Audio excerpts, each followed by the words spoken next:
Salut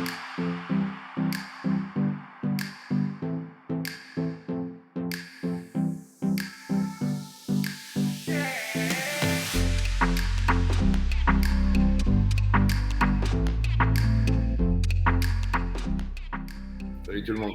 Bonsoir Riyad. Bienvenue à tous. Bienvenue pour ce bonsoir d'ailleurs et bienvenue aussi à nos nombreux participants. Bienvenue pour ce nouveau webinaire riche avant d'entreprendre, notre réunion hebdomadaire dédiée à l'entrepreneuriat. Donc du coup, comme toutes les semaines, on abordera en fait des sujets liés à l'entrepreneuriat sur la vision, les soft skills, le business model, les études de marché. Ce sont des sujets en fait qu'on a déjà abordés et que vous retrouverez sur notre chaîne YouTube. Toutes les semaines, on reçoit des invités, des entrepreneurs émérites, successful, connus ou moins connus, qui vont venir en fait avec nous partager leur expérience et nous partager des petits tips pour nous aider à nous améliorer. Ce soir, on reçoit Riyad Belanoir de Compte Nickel, notamment un serial entrepreneur, mais qui est surtout connu en fait pour avoir créé le Compte Nickel, la banque sans banque, ou alors le compte sans banque,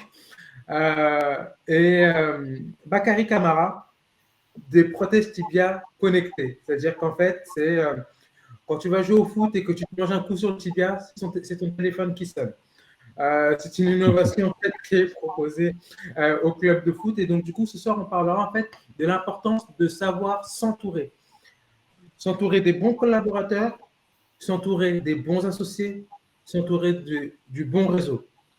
Riche à entreprendre, une émission hebdomadaire qui est présentée par moi-même et mon acolyte Ibrahima Sissoko, serial entrepreneur. Alors, sans plus attendre, je vais vous laisser vous présenter et je vais donner la parole par ordre alphabétique, Bakary. Merci. En tout cas, merci pour l'invitation. Et c'est toujours un plaisir de pouvoir partager son expérience et puis prendre aussi des autres. Voilà, c'est une façon de s'imprégner pour pouvoir avancer. Donc Bakary Camara, j'ai 46 ans, je suis marié, j'ai 2 enfants. Alors moi, je suis basé du côté de la Normandie, j'habite à côté de Rouen et on va dire que je suis normand depuis quand même pas mal de temps. Et j'ai fait tout mon parcours d'études dans la région rouennaise, en allant jusqu'à bien poussé par mon papa vers un bac plus 5 en ingénierie d'innovation, alors qui n'a rien de technologique, mais qui est simplement de l'accompagnement à la conduite du changement en entreprise, donc plutôt psychosociologique, on va dire, que technologique, mais en ayant fait quand même quelques piges sur la gestion et le management des PME PMI. Et puis très rapidement derrière, j'ai entrepris. Alors le déclencheur, ça a été des allers-retours Rouen-Paris pour aller travailler. Et à un moment donné, j'en ai eu un petit peu marre, ça m'a fait cogiter, et j'ai été amené à créer mon entreprise en liant ma passion pour le football et l'entrepreneur, enfin et le travail. Donc ce qui m'amène 20 ans après encore à être dans l'entrepreneuriat et dans l'innovation. Voilà un petit peu pour décrire un peu mon personnage. Donc je peux me définir en 2 mots comme un innovateur, inventeur, entrepreneur. Voilà, c'est les 2 mots qui me caractérisent. Excellent. Merci Bakary. Merci. Riyad, s'il te plaît, est-ce que tu peux te présenter? Alors moi, j'ai commencé mes études, je suis né à Lyon, j'ai grandi à Alfortville, où je suis encore, donc malgré les années, on revient toujours là où on était. Finalement, on a un peu du mal à se débarrasser des premiers endroits qu'on a connus. Je suis revenu dans une maison beaucoup plus grande du coup, mais je suis parti d'Alfortville, effectivement. J'ai une bonne scolarité poussée par des parents et en particulier un père qui avait beaucoup d'ambition. Il disait que c'était pas assez. Donc ça c'est des critères même qui sont relativement déterminants quand je vois des copains de l'époque que je vois maintenant et je me dis comment nos vies peuvent être radicalement différentes alors qu'à un moment donné on a été au même point. Donc il y avait beaucoup d'ambition qui était investie en tout cas en moi. et ça m'a servi de moteur. Donc, j'avais un collège de très bonne qualité. J'ai du coup fait un lycée de meilleure qualité. Ensuite, j'ai fait un DUT. Ensuite, j'ai été faire une école d'ingénieur en génie électrique. J'étais passionné. Ça aussi, c'est un des points clés de l'entrepreneuriat. J'étais passionné depuis que j'avais une dizaine d'années par l'électronique, par les ordinateurs, par tout ça. Donc, je travaillais, je soudais les petits composants, je faisais des décodeurs Canal+ pirates, je faisais des fausses cartes téléphoniques. Voilà, j'étais un passionné, ce qu'on appelle maintenant la musique. Et je l'ai eu depuis très tôt. Hein. Donc, j'ai suivi mon cursus scolaire, j'ai envie de dire, dans la voie que j'aimais. Donc, ça n'a pas été du tout une difficulté. J'avais beaucoup de copains quand j'étais en école d'ingénieur qui étaient bien mieux lotis, enfin, du moins, dont le jeu de départ était a priori meilleur que le mien, et qui, eux, s'ennuyaient, ils se demandaient pourquoi ils faisaient ça, parce que leur père avait fait ça, etc. Moi, j'étais tout simplement passionné, et j'avais envie de créer. Voilà. Donc ça, j'avais le gène de l'entrepreneuriat. Le gène de l'entrepreneuriat, c'est l'envie de créer. En fait, vous cherchez après un prétexte. Lui, il aime le foot, il se dit, tiens, j'aime la techno, comment je peux trouver quelque chose? Alors après, il faut essayer de répondre toujours à un besoin. Moi, ça a toujours été mon cas, mais en fait, on cherche toujours un prétexte. Et j'ai travaillé très peu, finalement, dans le milieu professionnel en tant que salarié. À 27 ans, j'ai créé ma première société, une société de services informatiques. Initialement, on voulait vendre des boîtiers pour emporteurs qu'on utilise maintenant, mais on n'avait ni les dimensionnements, ni les moyens, ni tout ça. Donc assez rapidement, on a fait ce qu'on appelle, on a pivoté, c'est qu'on a vendu ce qu'on savait faire tout de suite, c'était du développement logiciel. Et puis gentiment, comme ça, on a renfloué les caisses parce que j'avais eu l'innocence de penser que avec des et du travail, ça suffisait pour monter une société. Une société, ça s'inscrit dans le temps. Il faut du temps. On ne fait rien en 2 mois, on ne fait rien en 3 mois. Entre le moment où vous avez votre PowerPoint et le moment où vous générez votre premier euro de revenu, il s'écoule à minima 1 an et demi ou 2 ans. Donc ces trucs-là, moi, je ne les avais pas prévus. Et donc, au bout d'1 an, les caisses sont vides. J'ai perdu mes 2 premiers associés. Il y en a 2 autres qui sont restés. Et puis, ça a été extrêmement difficile de reprendre, quoi. Mais en tout cas, on a renfloué immédiatement avec de la prestation qu'on pouvait vendre parce qu'on en avait une expertise légitime. Ça m'a permis de renflouer les caisses. Et là, je me suis dit, il faudrait qu'on fasse un produit. Donc, j'ai fait un produit dans la téléphonie à l'époque qui était de remplacer les cartes de recharge prépayées par des tickets sur lesquels est imprimé le numéro. Donc, aujourd'hui, c'était une solution qu'on a lancée, d'ailleurs, qui est en marche en France également. Et je me suis dit, si on fait un produit, c'est sympa parce qu'un produit, je peux le multiplier beaucoup plus facilement que des ressources humaines. Voilà, quand on vendait du développement logiciel, on était 2, on était 3, on était 4, mais je ne pouvais pas abattre le travail de 8 ou de 10 personnes. Voilà. Et sinon, il fallait que je croise de la même. Donc, forcément, j'avais une forme de plafond de mon chiffre d'affaires. Donc, je n'étais pas capable de croître. Et puis, en plus, comme les prix à la journée commençaient à baisser, voilà, on commençait à perdre un peu sur la rentabilité. Là, du coup, un produit, pour moi, c'était une nécessité pour l'entreprise. C'est quelque chose qu'on peut répliquer beaucoup plus facilement. Encore faut-il en avoir un. Voilà. Donc, c'est là où j'ai monté ma première société qui faisait ça, qui remplaçait donc les cartes prépayées plastiques. Et j'ai fait le tour du monde avec ça. J'ai fait 35 pays, on l'a installé dans 35 pays. Wow. J'ai fait cette société, une société américaine. Et puis ensuite, je me suis lancé dans le compte nickel en me disant, c'est quoi le besoin de beaucoup de gens? C'est la débancarisation, c'est l'exagération sur les frais, c'est les punitions, c'est le jugement, c'est tout ça. On va faire un produit tout simple. On n'est que ce qu'on a, mais on ne pose pas toutes les questions, et puis on accepte tout le monde. Quoi. Okay. Voilà mon parcours. Merci Riyad, merci Riyad. Un parcours en couleur. Ibrahim, s'il te plaît, est-ce que tu peux te présenter? Je vais essayer de faire simple. Aujourd'hui, moi, je suis entrepreneur. À la base, effectivement, j'étais plutôt, on va dire que j'ai travaillé plutôt dans le domaine du commerce. J'ai fait d'import-export dans le domaine du textile. Et puis, j'ai fait une reconversion professionnelle pour devenir concepteur, développeur informatique. J'ai travaillé dans une SS2I. Et à la suite de ça, j'ai été consultant dans le domaine de la BI. Comme toi, j'ai vendu de la prestation de service. J'ai eu 1, 2, 3 clients. Oui. Tu as parlé de BI. BI, excusez-moi pour les termes que j'utilise des fois. Quand je parle de BI, c'est Business Intelligence. C'est des outils qui permettent de pouvoir récupérer des informations pour aider des décisionnaires. Ça permet de prendre des décisions.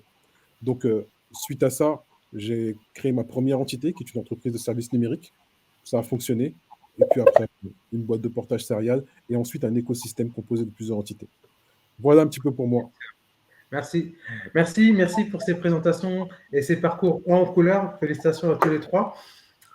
Alors, sans préliminaire, on va rentrer dans le vif du sujet. Et j'aimerais savoir, en fait, c'est le premier sujet pour lequel je rentre directement dans le cœur comme ça, parce que c'est un sujet qui déchaîne les passions, l'entourage. Beaucoup de projets ont échoué, non pas parce que l'idée n'était pas bonne, mais à cause d'un mauvais entourage. Et la question, c'est la suivante, c'est quelle est l'importance de l'entourage dans le cadre d'un projet entrepreneurial? Riyad, ensuite Bakary et Ibrahima, s'il vous plaît. Alors, l'entourage, il est fondamental. L'entourage, parce que quand on se lance dans une aventure entrepreneuriale, c'est un saut dans le vide. Hein. On sait quand est-ce qu'on saute, on ne sait pas quand on va atterrir et si ça va bien se passer. Donc l'entourage, il est fondamental. Alors, il est fondamental parce qu'en fait, finalement, c'est le premier cercle qui, des fois, ça vous fait mal, mais que vous devez convaincre. Si vous n'arrivez pas à convaincre votre entourage, ça ne sert à rien d'aller plus loin. Si votre entourage vous décourage, il ne fera qu'éprouver votre propre détermination et votre propre motivation à y aller. Et je crois que c'est le premier cercle à convaincre. Vous devez, si vous êtes un entrepreneur, vous aurez plein de gens à convaincre, mais bonne occasion de commencer par son entourage. Donc, il faut être convaincant. Et pour être convaincant, il faut être aussi raisonnable. Il faut savoir. Et je pense que c'est la première chose. Un entourage, par contre, en revanche, l'entourage ne doit pas jouer, sauf s'il a l'expertise, le rôle de conseil. D'accord ? L'entrepreneur, c'est celui qui lance sa boîte, c'est lui qui décide, c'est lui le capitaine à bord. Il peut être consultatif, on va dire, si tant est qu'ils aient de l'expérience, mais ma mère m'a dit que, ma femme pense que, etc. C'est très bien si elle a la compétence sur le sujet. Sinon, c'est une proximité, une source d'information qui est plutôt polluante et qui vous empêche un peu de faire des bons choix. Donc voilà, l'entourage, pour moi, c'est la première chose à convaincre. Et si vous ne les avez pas réussi à les convaincre, c'est qu'il y a quelque part quelque chose de bancal dans le projet et qui doit vous interroger. Qui vous dit certainement, et vous pouvez tout à fait convaincre. Je ne crois pas aux bonnes idées. Je pense que toutes les idées sont bonnes. Je pense au bon projet. Je pense à la bonne réponse aux bons besoins. Voilà. Je ne crois pas aux bonnes idées. Une idée, ça ne vaut rien. Je veux dire, une idée, ça ne vaut rien. On peut en jeter plein. Voilà. C'est comment tu vas réaliser cette idée, comment tu vas répondre à ton besoin, comment à la fin tu vas trouver quelqu'un qui va payer pour ce que tu auras conçu de rien. Quoi. Voilà. En fait, effectivement, comme le disait Riyad, et je rebondis là-dessus, l'entourage est très important. Et en fait, moi, je fais le distinguo entre environnement, famille et entourage professionnel. C'est un consensus. Il faut les trois. C'est une combinaison. Quand je parle d'environnement, il faut un environnement propice à développer un projet. Et cet environnement peut être des locaux, peut-être, pour certains cas, un espace de coworking, mais il faut un environnement favorable à l'entrepreneuriat où on va pouvoir côtoyer d'autres entrepreneurs qui ont des idées différentes et variées et qui peut-être pourront rencontrer les mêmes problématiques que soi, mais à différentes échelles et dans d'autres domaines d'activité ou dans des secteurs complètement différents. Donc, je pense que la première des choses, je pense que c'est l'environnement, je pense que c'est assez important, et de se dire que quand on décide d'entreprendre, il va falloir s'entourer ou au moins rejoindre un environnement propice à développer son idée.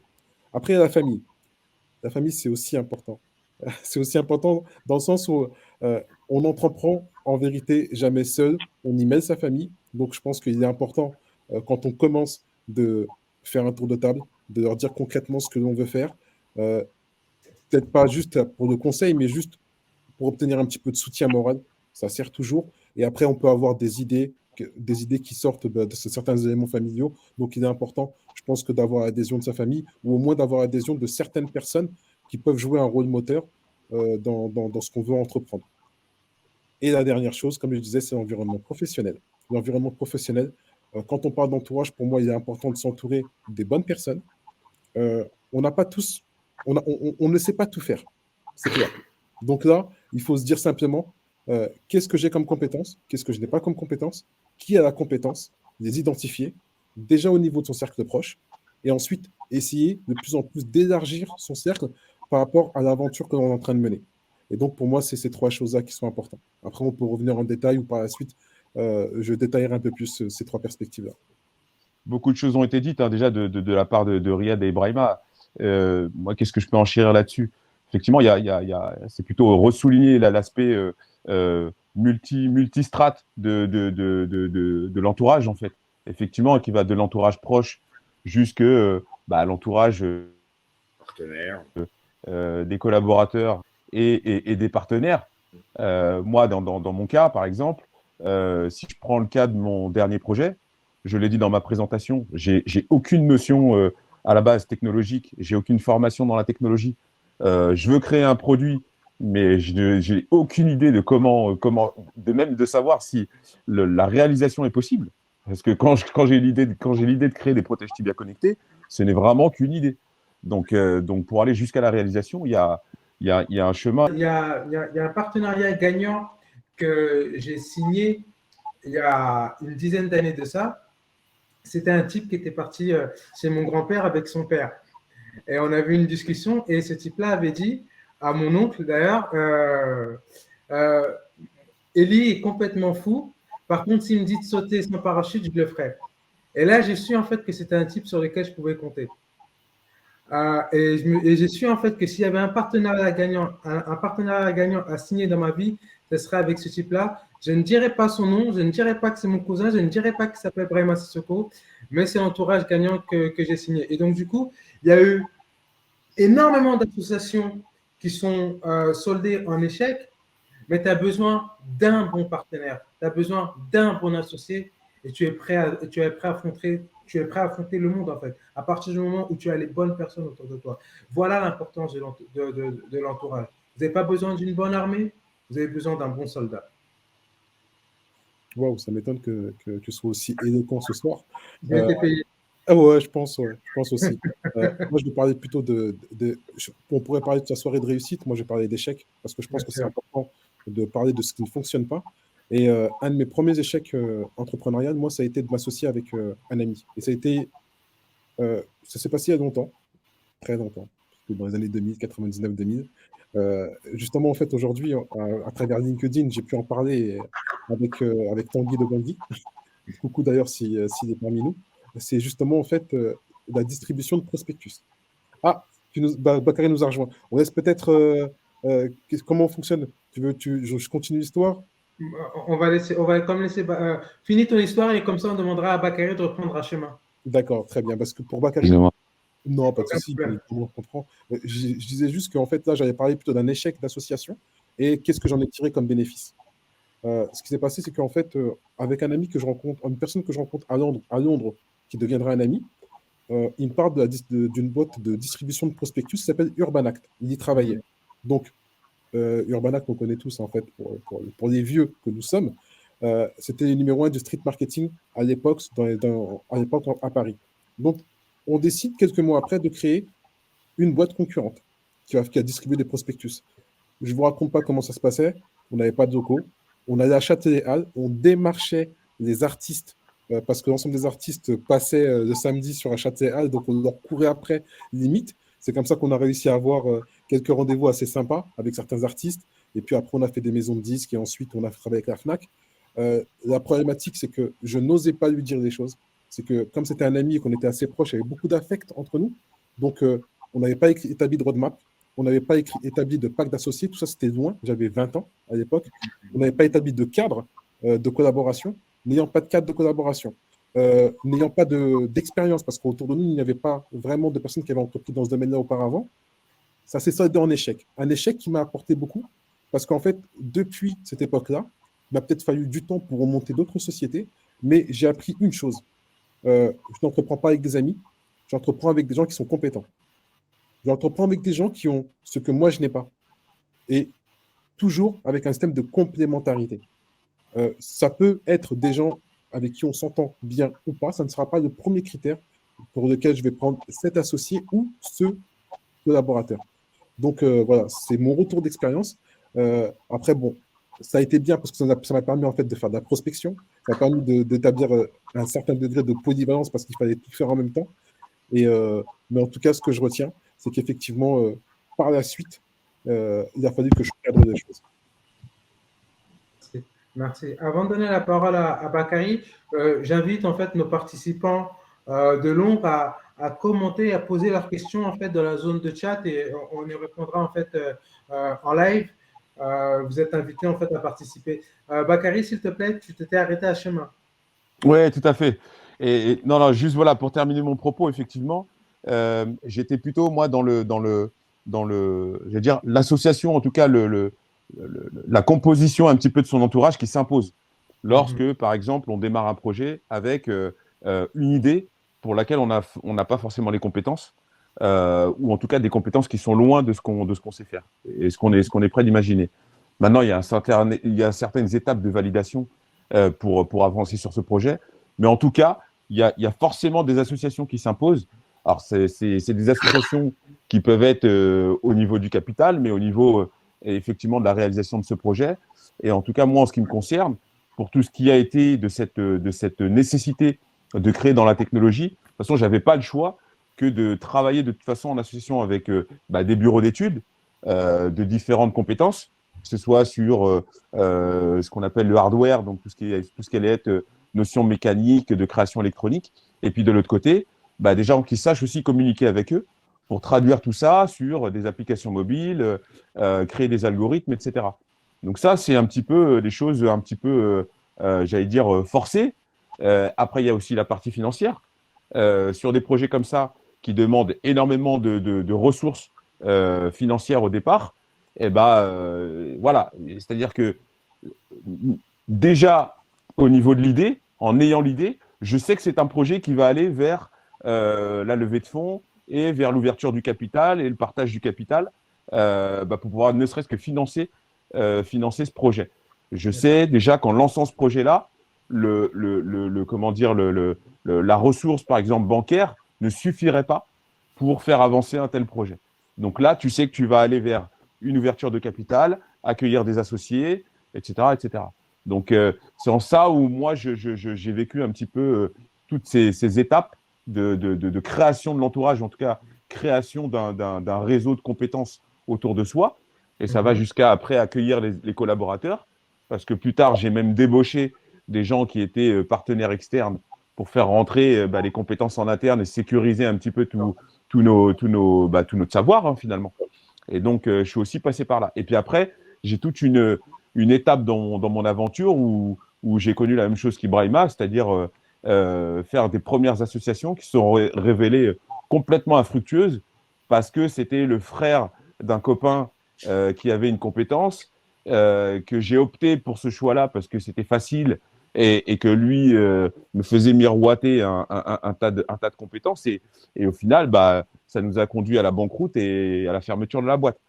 Je le fais en très condensé, mais voilà, c'est pour dire que partant d'une relation amicale très forte au départ, eh bien, voilà, on a misé là-dessus en fermant les yeux, en disant ça va bien se passer, c'est le frère de mon pote.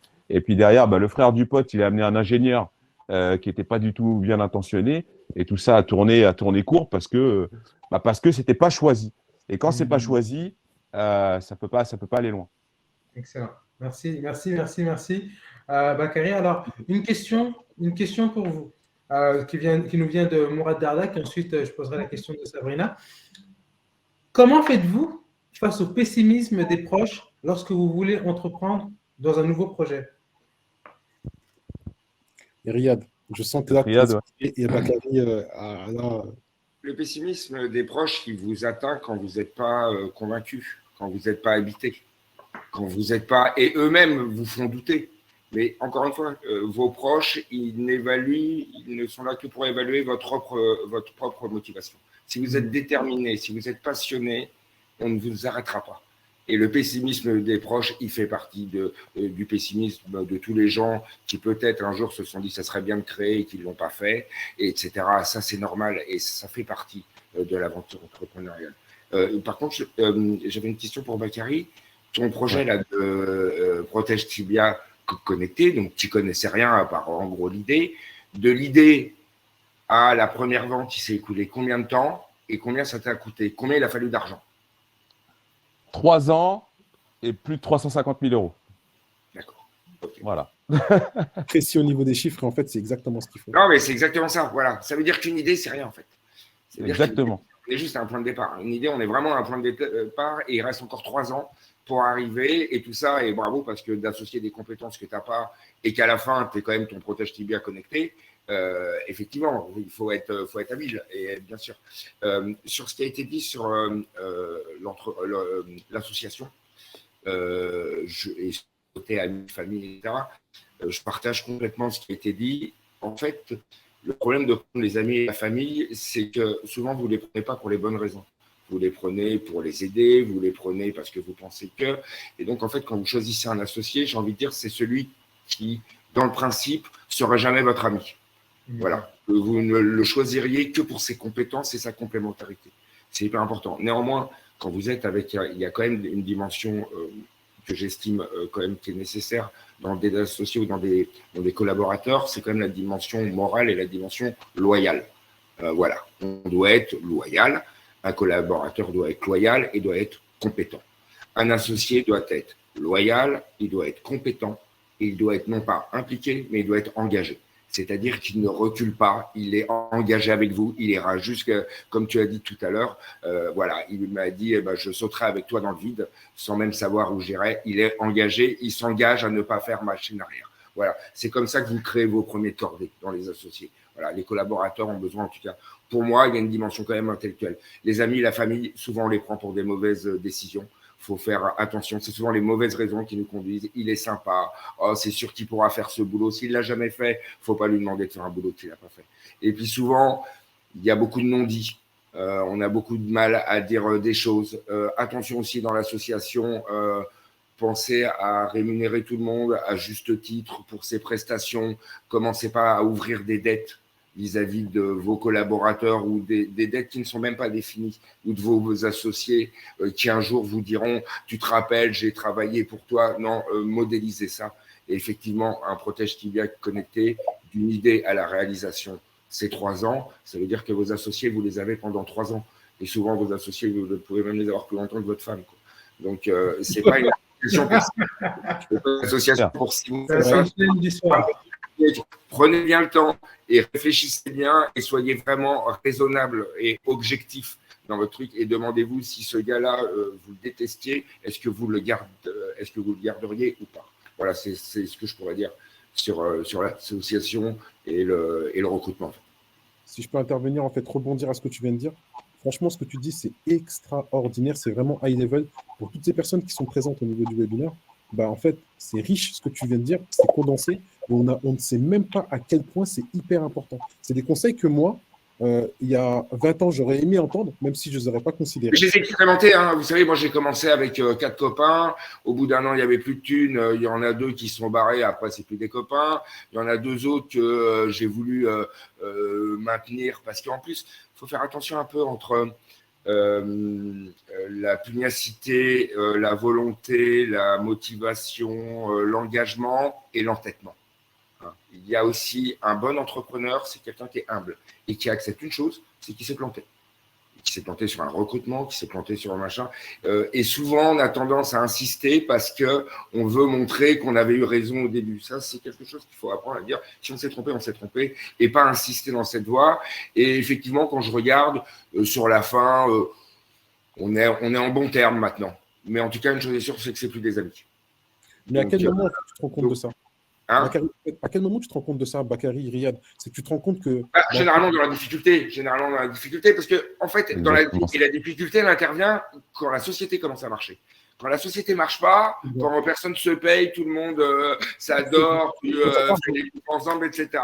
Dès que tu commences à avoir des répartitions de rôles, de responsabilités, de salaires, de pouvoir, d'association, de stratégie. Voilà. Mais est-ce que ça vient au moment de la levée de fonds ou est-ce que ça vient quand tu génères du chiffre d'affaires?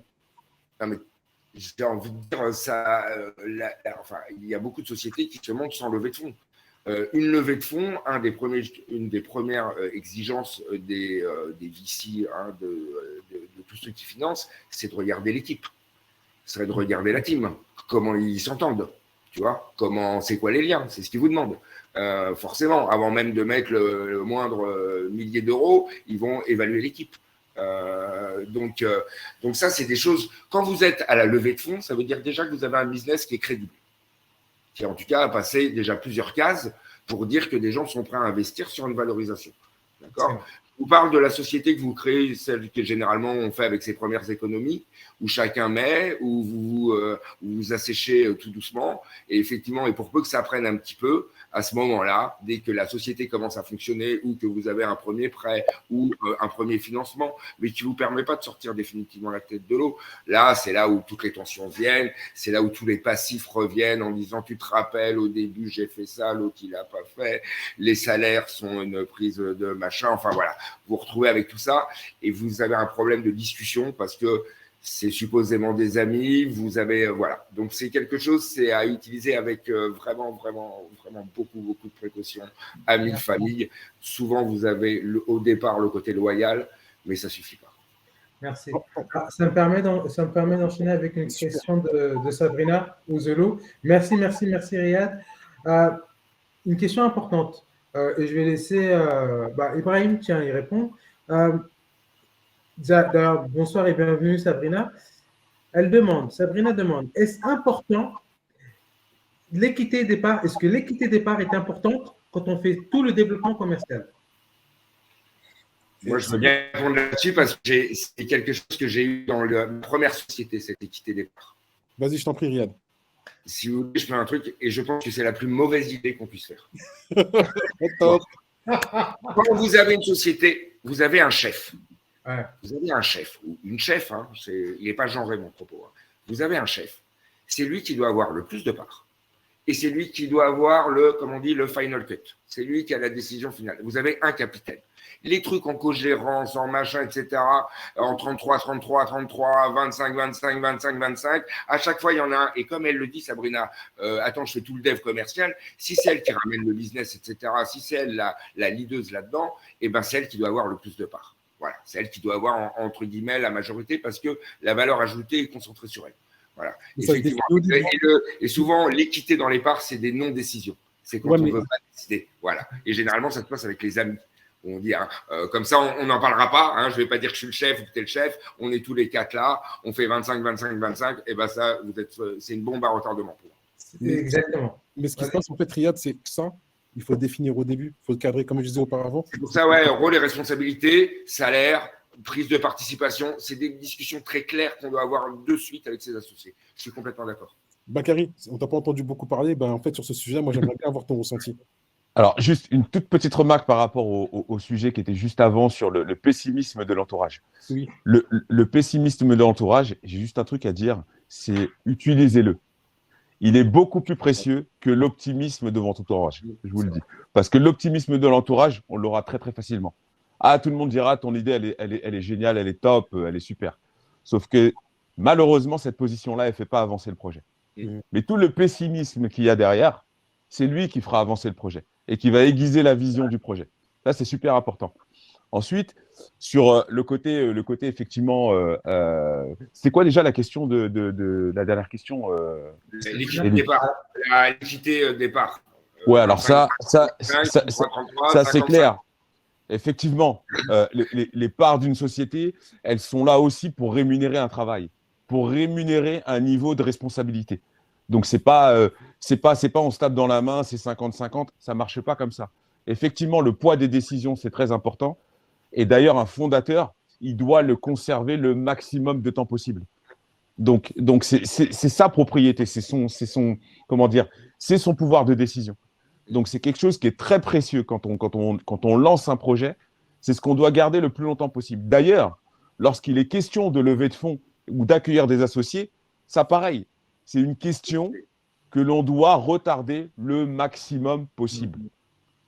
Ça ne doit jamais être une priorité de devoir céder ou d'accueillir des nouveaux associés tout de suite. Tant qu'on peut faire avancer le projet sans avoir à toucher au capital, ne le touchez pas. Voilà. Excellent. Alors, peut-être une petite merci Bakary. Alors, peut-être une petite précision à apporter. Ce n'est pas parce que vous avez le plus de parts de l'entreprise que vous êtes forcément le chef, le tyran. Non, ça veut simplement dire en fait que vous êtes le gardien de la vision. Vous êtes le gardien de la vision en fait. Vous êtes le gardien de la vision et pour pouvoir garder cette vision, vous avez le plus de parts parce qu'à un moment donné, il va falloir trancher. Et si le couteau n'est pas tranchant, il ne pourra pas trancher. Et celui qui a le plus de parts, donc qui est gardien de la vision, c'est lui en fait qui aura cette capacité en fait à dire c'est là qu'on va et si on se perd, j'en assumerai l'entière responsabilité. Mais si on se retrouve à 4 personnes avec 25%, bonne chance. Après, j'en profite pour parler d'autre chose qui est important, c'est qu'il y a effectivement le phénomène de départ et il y a dans une société ce qu'on appelle les droits préférentiels de souscription. Qu'est-ce que c'est? C'est des règles juridiques qui ont été établies quand tu fais un pacte d'associés, ou que vraiment tu te dis, on est associés, on va établir un cadre. Si tout se passe bien, tout va bien, mais dans l'éventualité, il y en a un de nous qui veut partir dans 2-3 ans, parce qu'il s'est marié, ou parce qu'il a divorcé, ou parce qu'il rencontre une difficulté, ou parce que tout simplement, il ne veut plus faire partie du projet. Qu'est-ce qu'on fait? Eh bien, tous ces cas-là, il est bien de les voir au début et de se dire, au niveau du pacte d'associés qu'on est en train de faire, qui est adossé au statut, mais qui n'apparaît pas, qu'est-ce qu'on met en place? Et dedans, il y a ce qu'on appelle les droits préférentiels de souscription, où on va établir des droits de vote. Peut-être qu'une personne, son droit de vote sera plus important que d'autres, ou peut-être que lorsqu'on aura ouvert le capital, eh bien à ce moment-là, nous qui étions les membres fondateurs, les personnes qui vont venir ne seront peut-être pas des membres fondateurs avec la même répartition de droits de vote, de droits de souscription, etc. Des droits préférentiels de souscription, il y en a un certain nombre. Et donc, c'est important de les connaître. C'est important, quand on veut ouvrir son capital, de se dire on a plusieurs leviers. Et pour en revenir à comment bien s'entourer, faut s'entourer de professionnels. On ne sait pas tout. On ne peut pas tout savoir. On a peut-être un ami qui est entrepris, c'est bien, son entreprise lui a servi, il va vous faire son retour d'expérience par rapport à ce qu'il a fait, très bien, mais il n'est pas avocat. Et ce n'est pas parce que lui a fait comme ça que forcément il connaît tout au niveau juridique. Donc, quand on parle de s'entourer également, ça dépend de différentes échelles, mais ne pas hésiter à aller voir des professionnels. Ça peut être dans son entourage pour pas que ça coûte trop cher, mais la plupart du temps, ce n'est pas forcément dans son entourage et ce n'est pas aussi cher que ça. Il y a des conseils chiffrés qui vous font faire des milliers, des centaines de milliers d'euros d'économies. Je sais de quoi je parle. Toujours un exemple concret sur un projet sur lequel on est venu me voir où on voulait que je sois associé. C'est un projet qui demandait 400 000 euros de capital, dans le domaine du foot en plus, Bakary. Tu te rappelles? Voilà, dans ce domaine-là. Donc, on m'a demandé d'investir plus de 400 000 euros. J'ai trouvé le projet hyper intéressant. Je me dis, mais pourquoi pas? Et en fin de compte, en creusant un peu plus, je me suis rendu compte qu'en termes de propriété intellectuelle, il n'y avait rien du tout. En creusant un peu plus, je me suis rendu compte que les profils qui étaient avec moi n'étaient pas des profils hyper compétents. Et au bout d'un moment, en fait, on s'est rendu compte que les 400 000 euros dont on avait besoin, 28 000 euros de développement suffisaient largement pour le premier prototype. Et c'est ce qu'on a fait. Et tout ça pour aller tester le marché par la suite et se rendre compte que le marché n'était pas assez mature. Donc, j'ai perdu 28 000 euros, certes, mais j'ai économisé plutôt 400 000 euros. Et c'est comme ça que je vois. Ce n'est pas une perte, c'est une économie que j'ai faite. Voilà. Donc, jamais d'ailleurs, c'est souvent le problème de l'argent qu'on n'apporte pas soi-même, c'est qu'on a tendance à le gaspiller. Donc, quand on lève, on parle déjà, c'est toujours en chiffre rond, quoi. Les gens lèvent 400 000, ils ne lèvent pas 391 000 parce qu'ils ont bien tout prévu. C'est 400 000, c'est 1 million, c'est 2 millions, c'est 3 millions. C'est des chiffres ronds qui incluent déjà dans leur valeur et dans leur arrondi le fait que ça va être dépensé sans compter. Et donc, ça rend pas malin. D'être riche, ça rend pas malin. Quand on est un peu plus pauvre et que c'est son propre argent qu'on dépense, on a tendance à être beaucoup plus smart. Voilà. Et donc, ça donne des bien meilleures habitudes. Néanmoins, il y a un moment, effectivement, je rejoins carrément ce que vous dites. Il faut s'entourer de professionnels. On n'a pas toutes les compétences. On peut en avoir beaucoup. Déjà, on n'est pas équitable sur toutes les compétences qu'on a. Il y a des compétences qu'on a qui servent à des moments cruciaux de l'entreprise et qui ne servent pas après. Rechercher des partenaires, faire des choses comme ça. Voilà, il y a des choses. Donc, oui, il faut s'entourer. Dans une société, vous avez au moins besoin de la finance, de la communication, du métier et d'un chef et d'une direction générale. Vous devez retrouver toujours ces trois pôles, ces trois piliers commercial, communication et métier au sens large. Jusqu'à fabriquer le porte-tibia, le protège-tibia connecté. Pour moi, elle est là, toute la chaîne de métier. Et vous devez absolument avoir ce trio-là, quoi. Et si vous le faites vous-même, à un moment, vous allez vous épuiser parce que il reste toujours que 24 heures dans une journée, on dort toujours 8 heures, et même si on dort un peu moins, même si c'est la variable d'ajustement, il y a un moment où vous allez arriver à une forme d'asymptote que vous ne pourrez pas dépasser. Donc, c'est très important de s'associer avec des compétences complémentaires. Mais quel est le profil qui a été le plus difficile à trouver ou à recruter selon toi, Bakary, et après Riyad?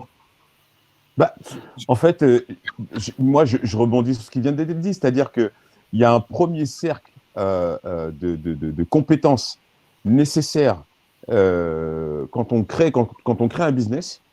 Et là, je vais prendre un exemple qui me parle directement. Vous serez d'accord avec moi que lorsqu'on a une idée de projet, le premier truc sur lequel on se lance en général, c'est souvent la marque. D'accord? Tout de suite. Alors ça, le logo. On va tout de suite. Le logo, ouais. Et le slogan. Alors, le logo, ça, on l'a tout de suite. Tout le monde a son avis à donner. La carte de visite après. Voilà. Mais cette démarche, elle est tellement banalisée finalement que, on va facilement créer un logo, une marque. La démarche, elle n'est pas très compliquée d'aller déposer une marque. Or, c'est peut-être le premier acte le plus important et qui risque d'avoir des répercussions négatives sur le business si jamais ça a mal été fait. Eh ben, moi, je conseillerais aujourd'hui à un porteur de projet de se faire accompagner juridiquement pour le faire. Et cet exemple a beau être le plus bateau, mais après, sur d'autres problématiques qui viendront plus tard sur la composition de son équipe, sur des règles juridiques qui touchent son métier, etc. Voilà, ça va suivre toute la vie de l'entreprise. Donc, les compétences clés, il ne faut surtout pas passer à côté. Elles coûtent un peu, mais elles vont faire gagner, comme tu as dit, Ibrahim.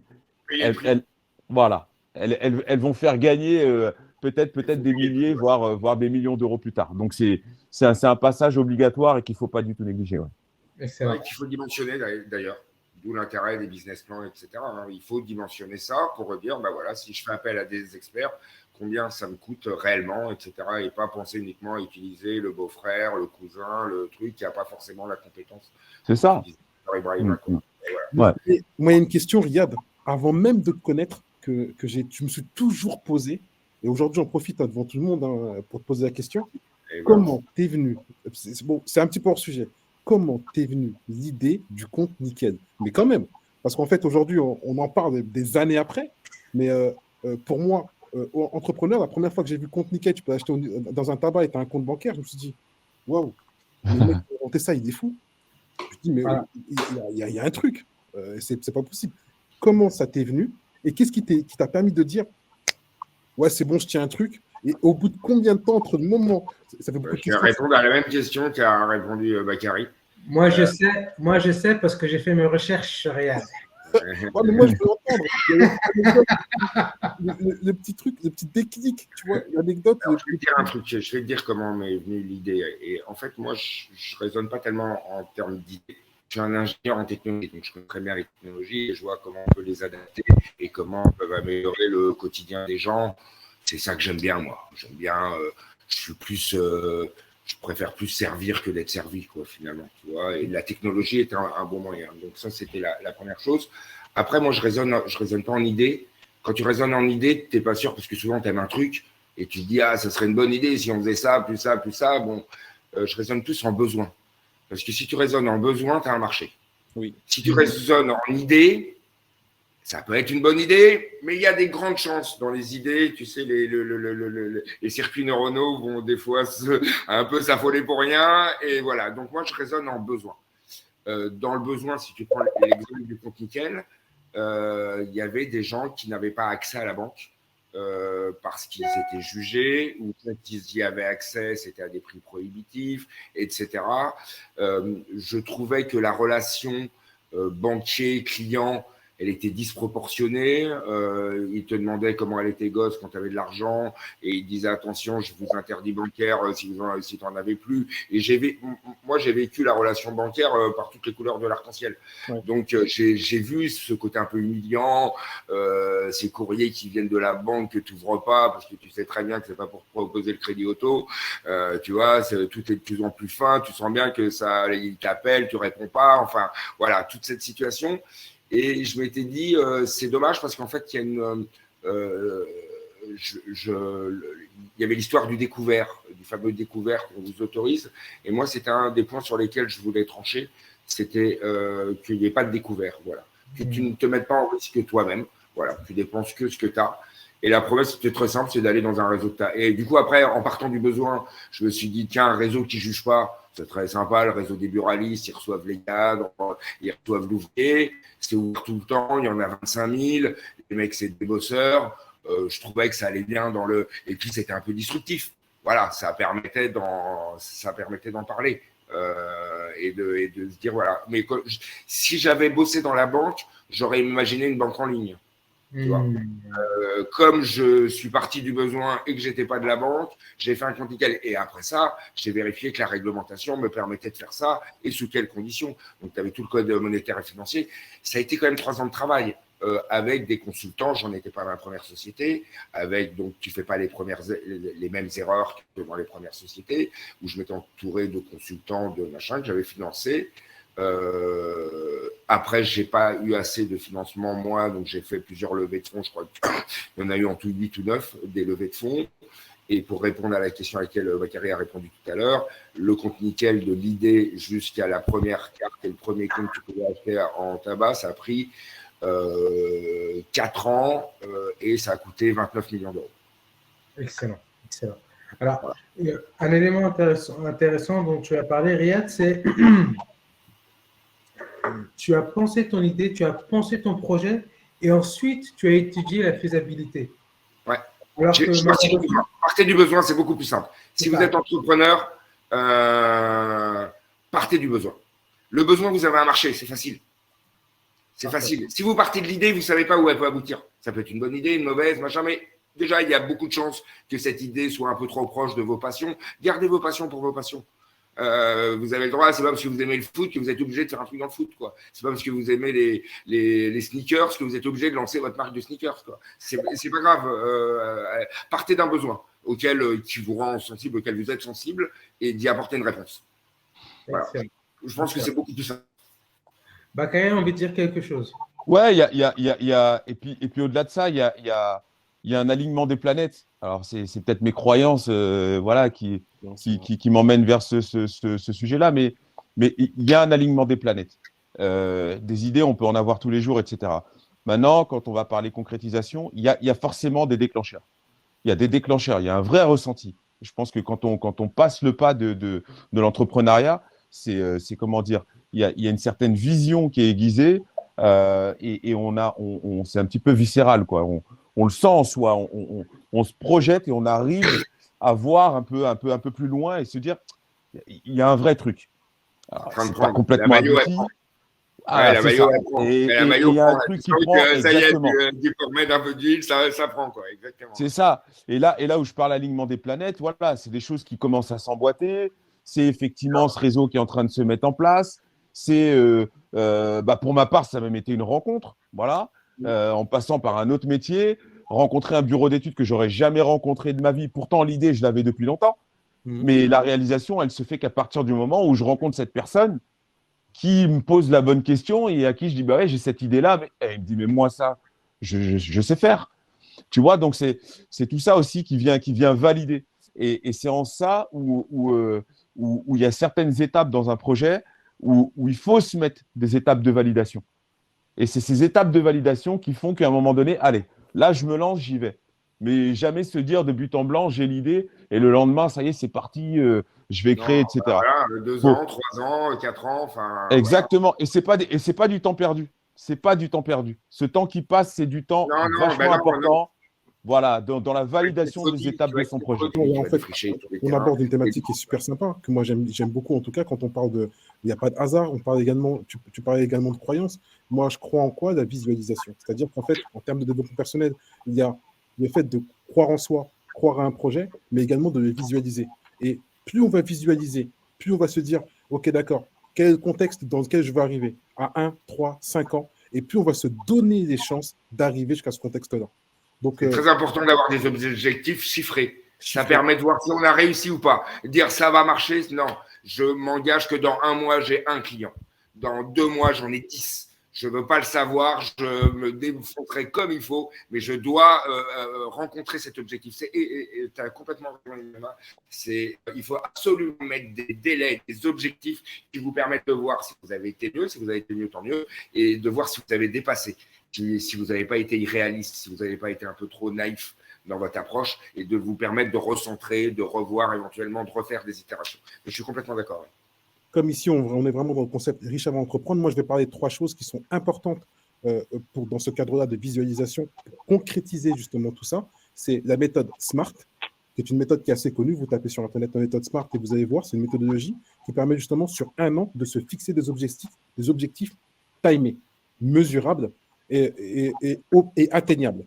Et après, quand on a fixé sur 1 an ces objectifs, moi je pense à court terme, 1 an c'est bien, c'est faire ce qu'on appelle des OKR. Objectif, Key Result, c'est-à-dire trimestriellement. Prendre ce on s'est dit, par exemple, concrètement, je vais faire 120 euros de chiffre d'affaires à l'année. Très bien, ok. Bah, ça veut dire quoi? Ça veut dire qu'au trimestre, il faut que je fasse 40 euros. Voilà, ou 30 euros, excusez-moi, 30 euros au trimestre. Ouais, ce que je me disais, il y a quand même 4 trimestres. Excusez-moi. Sauf à l'école. Ouais. À l'école, il n'y a que 3 trimestres. Donc, 30 euros, il faut que je fasse 30 euros au trimestre. Et donc, ça, c'est un OKR. Comment je fais pour faire ces 30 euros-là? Bah, jamais je me rends compte que pour faire 30 euros, il va falloir que je dépense 15 euros. Bah voilà, il faut que je dépense 15 euros. Comment je fais pour les dépenser? Qu'est-ce qu'il me faut comme ressources? Une fois qu'on a identifié ça, on peut faire des KPI, des indicateurs de performance. Pour faire 30 euros par trimestre, il faut que je fasse 10 euros par mois. Pour faire 10 euros, si c'est 10 euros par mois, donc 50 centimes à la journée. Pour faire 50 centimes à la journée, je me suis rendu compte qu'il fallait que je passe 100 coups de fil. Eh bien, très bien, je vais mettre en place des éléments qui vont me permettre de mesurer le nombre de coups de fil qui sont passés pour arriver à ces 50 centimes-là. Si j'ai fait moins de 100 coups de fil et que j'ai fait 50 centimes, c'est que j'arrive à être performant. Si par contre, j'ai fait 80 coups de fil et que je ne suis pas arrivé à 50 centimes, eh ben, c'est que là, en fait, j'aurais dû faire 100 coups de fil-là. Et c'est important, en fait, de découper, déjà avoir un objectif, partir en entonnoir, SMART, OKR, KPI. Je remettrai les informations. J'en profite également pour répondre à une question. On parlait de structuration en termes de documentation. Quels sont les documents qu'on pense être importants quand on commence à s'associer? Les statuts, c'est la première des choses. Après, moi, je pense qu'il est important de dessiner juste un camembert, de demander à ses acolytes, ses associés, comment eux voient la répartition des choses et qui apporte quoi. T'apportes, très bien. Tu n'apportes pas, très bien non plus, mais là, tu mets l'argent.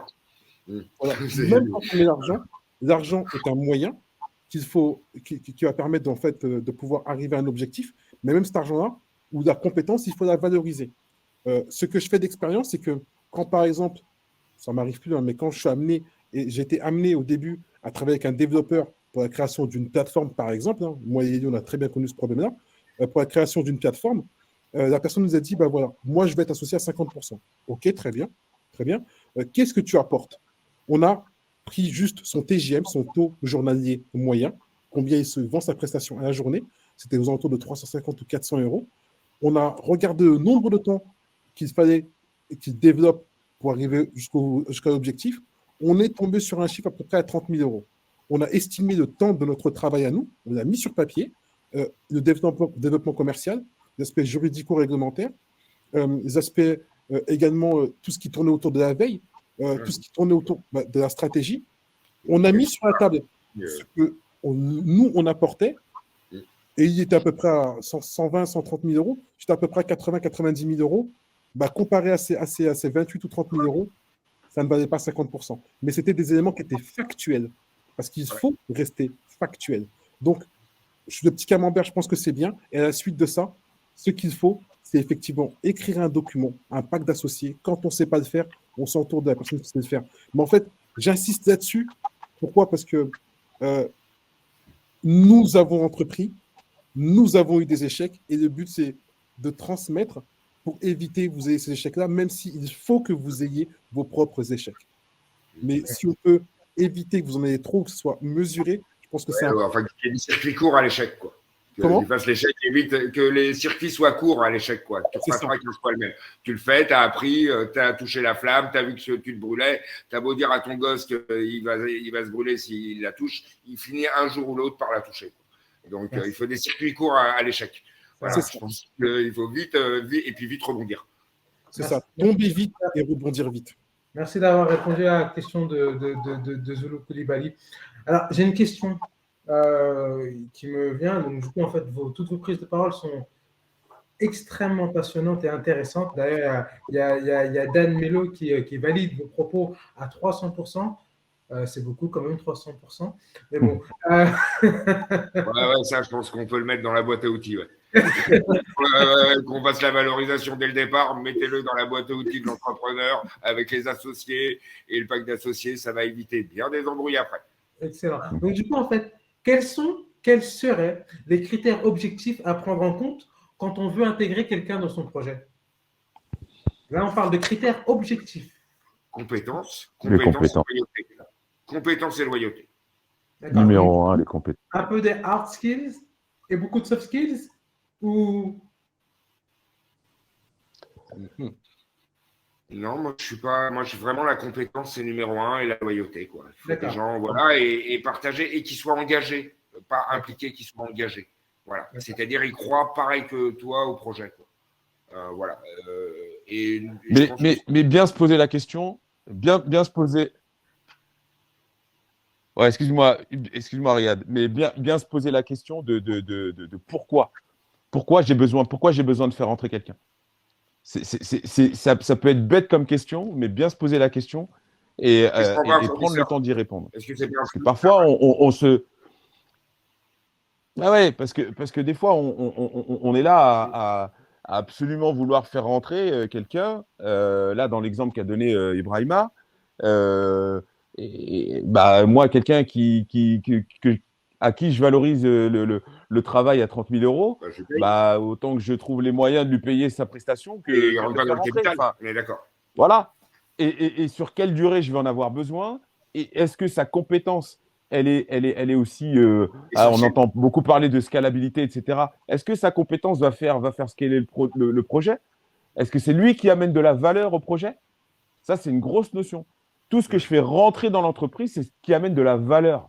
Quand je fais rentrer un collaborateur, quand je vais faire tout mon possible et je vais donner mes efforts à sortir des salaires pour des collaborateurs, ce sont des collaborateurs qui amènent de la valeur. Ce qui n'amène pas de la valeur n'a pas lieu de rentrer dans la société. Voilà, tout simplement. Tout à fait d'accord.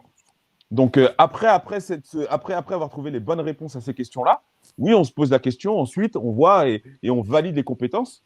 Est-ce qu'elles correspondent à ce que la personne me vend en termes d'apport de valeur?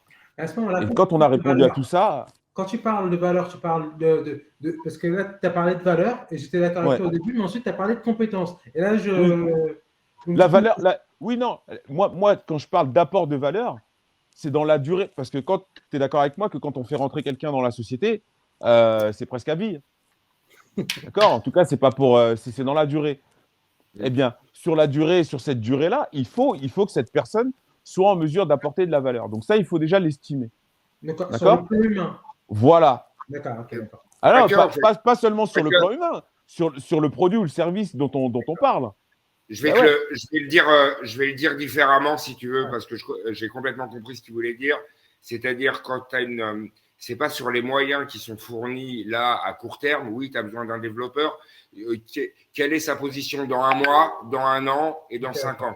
D'accord? Est-ce qu'il est toujours aussi utile à la société? D'accord? S'il n'est pas utile dans un an, si c'est juste pour développer ton app et de faire des mises à jour, ça ne sert à rien. Il n'a pas une valeur qui est utile dans la société. D'accord. Sur le long terme. Donc, pose-toi la question, à quoi il me sert dans un an? À quoi il me sert dans 3 ans et dans 5 ans? Si tu vois son utilité partout, c'est qu'il a une valeur. Voilà. Exactement. Quelqu'un d'autre, il n'a pas de raison d'être aux commandes et de partager les commandes avec toi. C'est ça. C'est exactement ça. En fait. D'accord. Ok, d'accord. Très bien. Brahim, un avis sur le sujet? Moi, je pense que ce qu'ils ont dit, ils ont tout résumé. Hein. Honnêtement, des fois, j'écoute et je prends plaisir justement à écouter la qualité des entrepreneurs qu'on a en face de nous, parce qu'en fait, vous êtes passé par un certain nombre d'étapes essentiel et qui devrait inspirer d'autres entrepreneurs. Mais vous avez parlé de valeurs, de compétences, de soft skills, hard skills. C'est tout ce qui fait qu'on s'associe ou qu'on ne s'associe pas. Et auparavant, j'avais la problématique de me dire quand, par exemple, l'histoire du développeur, j'intègre dans mon capital parce que je n'avais pas les moyens. Et je ne réfléchissais pas en me disant, j'ai pas les moyens, j'irai chercher les moyens. Non, j'ai pas les moyens. Il vaut mieux que je prenne quelqu'un pour ne pas avoir à payer. Aujourd'hui, j'ai pas de mal à dire à la personne, je vais te payer. J'ai pas les moyens, mais je vais trouver les moyens de te payer. Maintenant, combien tu vaux? Et par rapport à ça, je fais mon business plan. C'est-à-dire qu'il vaut mieux avoir des éléments sur papier, synthétiques, ou dans le cadre de son projet, on va pouvoir structurer en disant, je vais faire appel à un développeur, je vais faire appel à un designer, je vais faire appel à une personne qui a une compétence bien spécifique en gestion administrative et financière. Le tout revient à 320, 325 000 euros. J'ai 50 000 euros. C'est pas assez. Qu'est-ce que je fais? Je vais aller lever, je vais aller emprunter, je vais aller lever, je vais aller emprunter, je me démerde pour ramener le financement pour payer ces mecs-là. Point. Ces mecs ou ces nanas. C'est ça, parce que l'argent sert à deux choses. Enfin, ça sert à deux choses. La première des choses, ça sert à faire évoluer un produit, mais ça sert justement à payer des compétences. Et ces compétences-là, il ne faut pas avoir peur de les payer et surtout de valoriser le travail de chacun. Là où on n'aura jamais de problème, c'est quand chaque personne qui apporte quelque chose, quelle que soit sa valeur, et je pense que Riyad, tu vas me rejoindre, et Bakary, tu vas me rejoindre, c'est valoriser son travail. Il faut payer tout le monde. Même personne qui vient, qui dit « je vous rends service », il faut la regarder. D'accord, ok, mais ton service, il vaut combien? Pas de gratuité. Moi, c'est comme quand tu demandes à tes potes de t'aider à déménager le week-end, quoi. Le samedi matin, il y a 75% et le dimanche après-midi, il en reste 2, quoi. Dans le meilleur des cas, quoi, tu vois. Parce que tu les payes pas. Les payes pas. Et donc, ils ont tous des trucs à faire, des machins. Si tu as déjà essayé, tu t'aperçois que c'est pas hyper fiable. Tu vois. Et si tu payes des déménageurs, les mecs ils viennent, t'as pas de casse, ils te font machin, et t'es pas obligé de les remercier à vie, d'être venu 2 heures, etc. Voilà, t'as payé des déménageurs, c'est terminé, ça s'est fait en 2 heures. T'es pas redevable. Tu n'es pas redevable. Voilà. Et un autre paramètre qui est celui que j'ai un peu abordé tout à l'heure, quand j'ai dit qu'en fait, il fallait retarder le plus possible l'ouverture du capital. Ça, c'est une règle. Eh bien là, ça va dans le sens. Prenez la rétribution sous forme de part sociale, de part de capital à un collaborateur ou un associé. C'est une sorte de récompense. C'est une récompense. Donc, qu'il montre d'abord et ensuite, on discute d'une part de capital. Mais tant qu'il n'a pas montré, parce que c'est souvent ce qui se passe. Il y a des gens qui se présentent, qui frappent à votre porte et qui disent ouais, combien, comment je peux rentrer, etc. J'aimerais bien être ton associé. Mais montre-moi d'abord ce que tu peux m'apporter, ce que tu peux apporter au projet, quelle valeur tu vas y apporter, en te faisant rentrer quel temps on va gagner, par exemple. Voilà, combien de temps on va gagner en te faisant rentrer? Est-ce que tu me fais gagner des parts de marché? Est-ce que tu me fais gagner du business? Voilà, et est-ce que ça c'est récurrent? Ça va durer dans le temps? Parce que ça s'est vu aussi, des associés qui se disent super associés, une fois qu'ils sont dans la boîte, il ne se passe plus rien. Donc, validez les choses. Faites travailler d'abord cette personne, qu'elle vous montre un petit peu de quoi elle est capable et ce qu'elle peut ramener. Et la récompense, ce sera peut-être effectivement une part du capital. Excellent. Parfait. Donc, du coup, on a vu en fait que tous, plus ou moins, tous les trois, vous avez lancé de beaux projets, ça on le savait, mais que vous avez été confrontés à de maintes challenges dans le recrutement, dans l'association, etc. Et donc, du coup, en fait, pour les personnes qui, comme moi, ou peut-être pas comme moi, si, comme moi, ne se sont jamais associés. Allez, ose le dire. Moi, je ne suis pas un entrepreneur, je ne fais que poser des questions et boire votre connaissance. Pour les personnes qui, comme moi, ne se sont jamais associées, en tout cas qui pensent à s'associer, quelles seraient les erreurs critiques à éviter lors d'un recrutement? Tu vois, là, on est vraiment factuel. On se dit, on a la personne en face de soi, on se dit, il ne faut pas que je fasse telle erreur, Par exemple, ça peut être trop de promesses ou être trop enjoué lors du recrutement. Bakary, je te sens avoir envie de répondre. Non, mais alors, sur ce plan-là, j'allais dire, c'est peut-être sur ce plan-là où, entre guillemets, on a moins à perdre. C'est-à-dire qu'on peut passer du temps sur du recrutement, etc. On ne peut jamais connaître une personne. Et tu l'as dit, on peut très bien sentir une personne lors d'un entretien, lors de tout ce qu'on veut. Et puis, ça se passe bien la première semaine, la deuxième semaine.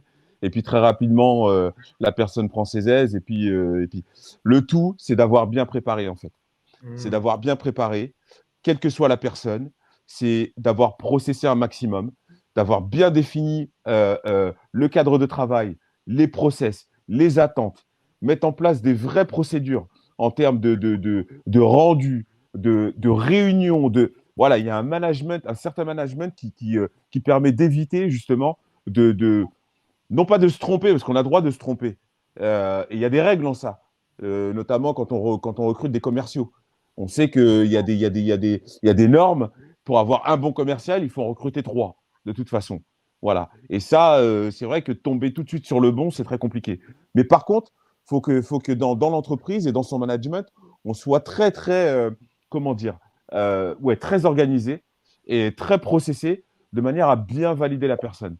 Après, il y a la période d'essai, on peut passer aussi par un CDD. Voilà, il y a des moyens après de bien valider avant de partir sur un engagement à long terme et de faire signer un CDI.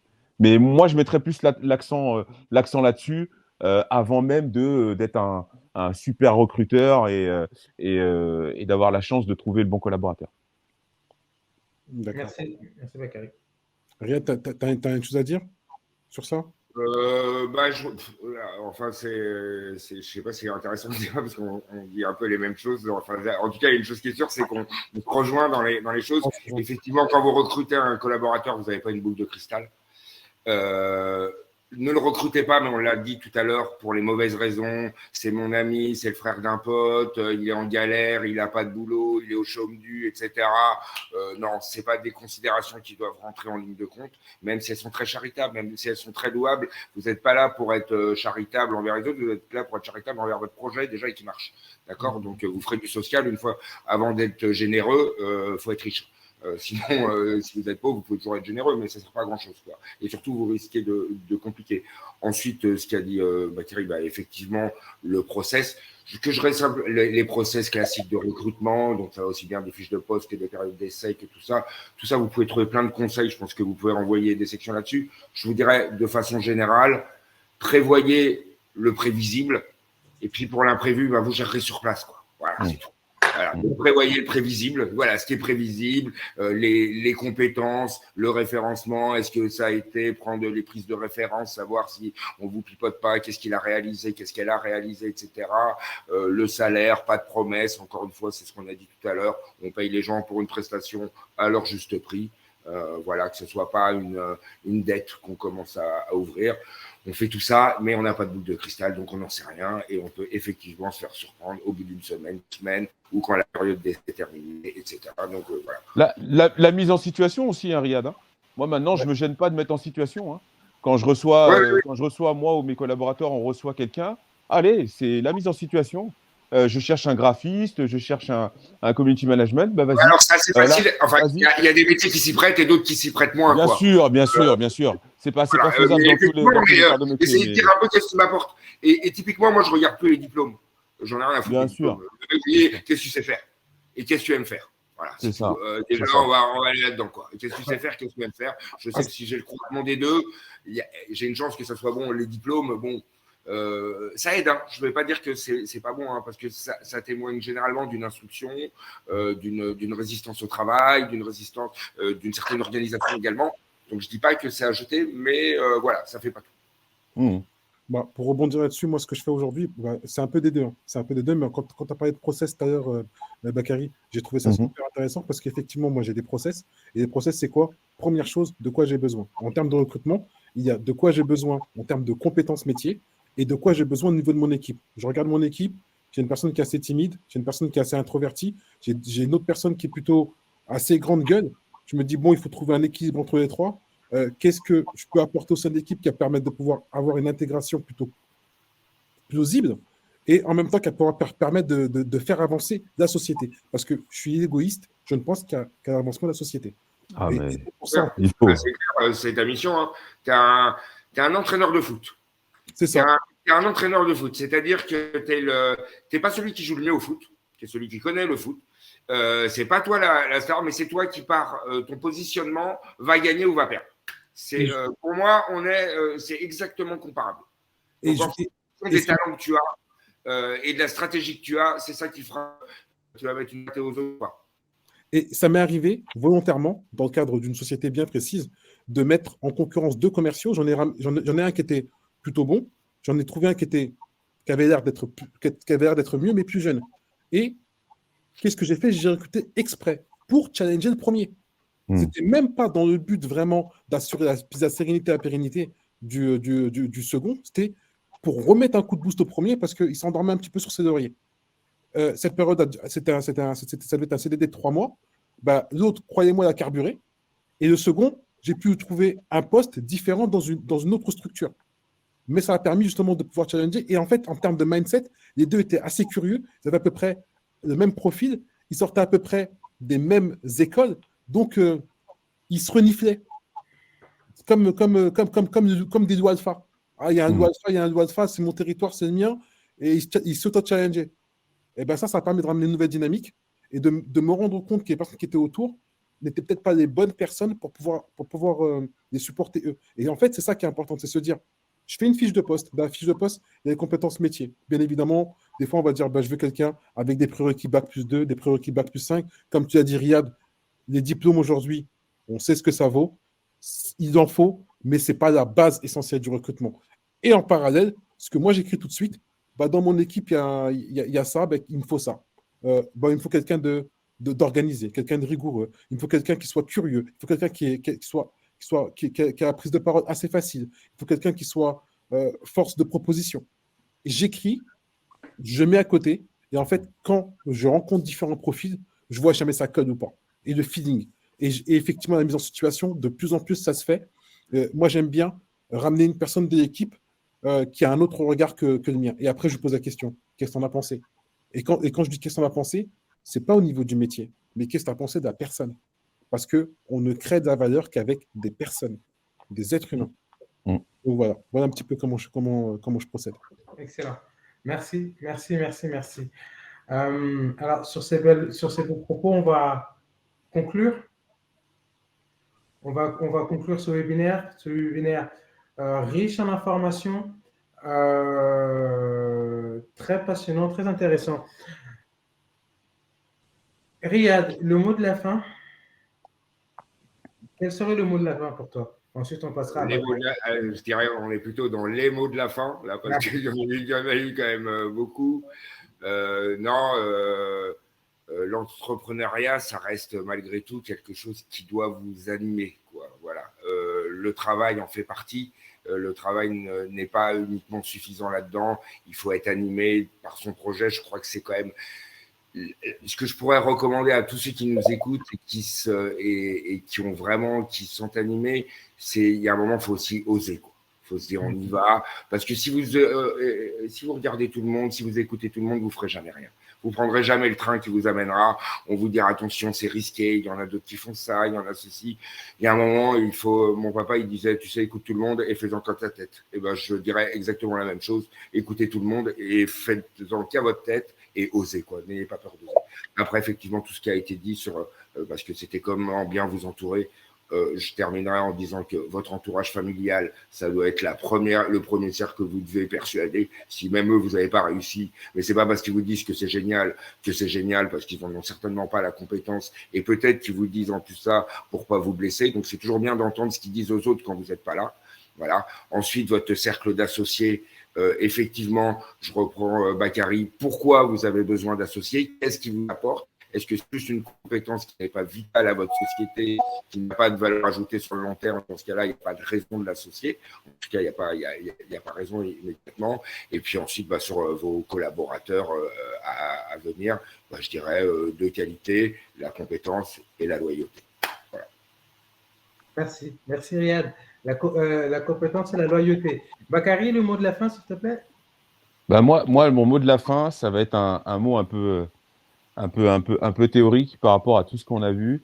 Et c'est quelque chose qui, lorsque c'est bien travaillé, Et lorsqu'on a passé beaucoup de temps dessus, eh ben, on va trouver beaucoup de réponses et ça va faciliter les choix dans toutes les problématiques qu'on a soulevées ce soir.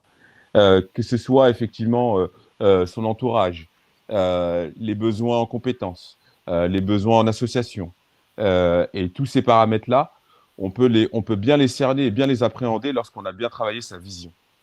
Et la vision de son projet, c'est vraiment ça qui va nous orienter, qui oriente à chaque fois sur les choix. Et je ne vais pas faire un cours de vision maintenant, mais en tout cas, j'encourage tous les porteurs de projets, tous ceux qui ont des idées, d'aller se documenter sur cette notion de vision. Et c'est vraiment la chose à bien travailler pour faire les bons choix derrière, à savoir si effectivement dans cette vision, eh bien, je vais avoir besoin de lever des fonds, je vais avoir besoin de m'associer, de quelles compétences je vais devoir m'entourer, sur quelle valeur je pose mon projet et ma société. Ça, c'est très important parce que ça détermine vraiment les compétences du coup dont on va avoir besoin en interne et les prestations dont on va avoir besoin de faire appel en externe. Donc voilà, c'est vraiment le truc sur lequel je veux faire travailler les porteurs de projets pour avoir à répondre facilement à toutes ces problématiques. Excellent, merci. Et donc d'ailleurs, quand on parle de vision, le premier épisode de nos webinaires hebdomadaires portait sur la vision que vous pouvez retrouver en fait en replay sur notre page YouTube. Ibrahim, merci Bakary. De rien. Je rejoins tout à fait ce qu'il dit Riyad et ce qu'il dit Bakary. Donc, je ne me vois pas rajouter une couche. Je pense qu'ils ont dit l'essentiel et les éléments les plus importants. Après, je peux peut-être apporter un peu de valeur en plus en disant que l'association, c'est un mariage. Donc, avant de se marier, il faut sortir ensemble. Après, se fiancer. Et après, on se marie. Donc, comme il le rappelait dans le cadre du webinaire, il y a quelques minutes en arrière, c'est effectivement tester les personnes sur ce qu'elles apportent. Et moi, il y a 3 domaines qui sont importants quand on entreprend. C'est la partie gestion administrative et financière, la partie commerciale et la partie, ce que j'appellerais stratégie, recherche et développement, vision. Si jamais ces 3 éléments-là, on arrive à les structurer assez correctement, commercial et marketing, on arrive à les structurer assez correctement avec des chefs de file, ça devrait pouvoir tenir la route. Moi, j'ai appris une chose avec le temps, et ça me vient de mon père, paix à son âme, c'est quand on entreprend, c'est juste se mettre à faire quelque chose, on n'échoue pas, on apprend, mais on n'échoue jamais. Ça fonctionne, ça ne fonctionne pas, ça a fonctionné parce qu'on a appris des choses. Donc, il ne faut pas hésiter, il ne faut plus hésiter. Tout le monde ne sera pas entrepreneur, par contre, tout le monde peut entreprendre. Excellent, merci Brahim. J'ai failli perdre la vie pendant que j'ai peur qu'on perde. Envie de couper le micro, on va le perdre. C'est le plus possible. Aidez-moi, écrivez, mettez des commentaires. Il faut se débarrasser des idées, c'est pas possible. Tu as coupé l'image avec parce qu'on te voyait en train de mourir, mais tu avais coupé le son. En tout cas, ça marche. En tout cas, ouais, franchement, merci. En tout cas, merci. J'ai passé un moment extraordinaire. Je pense que c'était très sympa. Ouais, on aurait pu passer des heures ensemble à parler d'entrepreneuriat, de nos expériences personnelles, de nos retours d'expérience. Merci en tout cas à Bakary pour le temps que tu nous as accordé. Merci Riyad pour le temps que tu nous as accordé. Moi, au moins, j'ai plein de questions que je vous poserai en off, parce que maintenant, voilà. Et en fait, on invite en tout cas toute personne qui suit ce webinaire, s'ils ont des questions, il ne faut pas hésiter à nous les envoyer. On essaiera de vous les transmettre et de pouvoir continuer en off ce partage, ce retour d'expérience. Je pense que c'est important. Et puis, moi, je dis, vous êtes des gens vraiment hyper accessibles. Bakary, c'est extraordinaire. On t'a contacté. Avec grand plaisir. Il n'y a aucun souci. Tu as répondu. On ne change pas. Et d'ailleurs, votre baseline, voilà, riche avant d'entreprendre. Je veux dire, en tout cas, moi, pour ma part, je suis riche de plein de valeurs qui ne sont pas des valeurs financières. Et de toute façon, si aujourd'hui, je devais, juger de la valeur de mon projet en termes de chiffre d'affaires, je ne suis pas encore. On a lancé notre boîte, on a encore toutes nos preuves à faire. On est loin des objectifs. Et donc, en ça, déjà, je me refuse de changer, en tout cas, mon braquet en termes de modestie, d'apporter toute la valeur que j'ai pu apprendre sur mes années d'entrepreneuriat. Et donc, voilà. Donc, non, on reste comme on est, on sait d'où on vient et on partage à fond. C'est top. Et puis, Riyad, j'ai eu une discussion avec lui. Riyad, j'aimerais le prendre et le mettre à côté de moi et lui dire tu bouges plus. Je suis désolé, je suis assez occupé en ce moment. Ça sera avec grand plaisir, mais n'hésitez pas, si vous avez besoin de me refaire intervenir, je le ferai avec grand plaisir. C'est toujours un plaisir de transmettre la passion. Merci. Quand on a une passion, on aime la transmettre et prendre une passion. Alors, je vais conclure, bien évidemment. Je ne saurais conclure d'ailleurs sans remercier tous nos participants muets et invisibles qui ont participé en commentant, en posant leurs questions dans la zone de chat. Merci à vous pour votre présence. Merci à ceux qui commencent à être des invités, des habitués. Je vois par exemple Sabrina Ouzlo, je vois Tanguy, je vois Walidi, je ne veux pas faire d'erreur sur son nom. Merci pour votre présence et merci pour votre récurrence. Merci aux invités, merci à Riyad, merci à Bakary, parce que vous avez répondu de manière quasi immédiate, vous avez été disponible, vous avez été fantastique. Merci à nos soldats de long, tous ceux sans lesquels l'émission n'aurait pas pu être possible. Elias, Johan, Rudy, Issa, Bouba.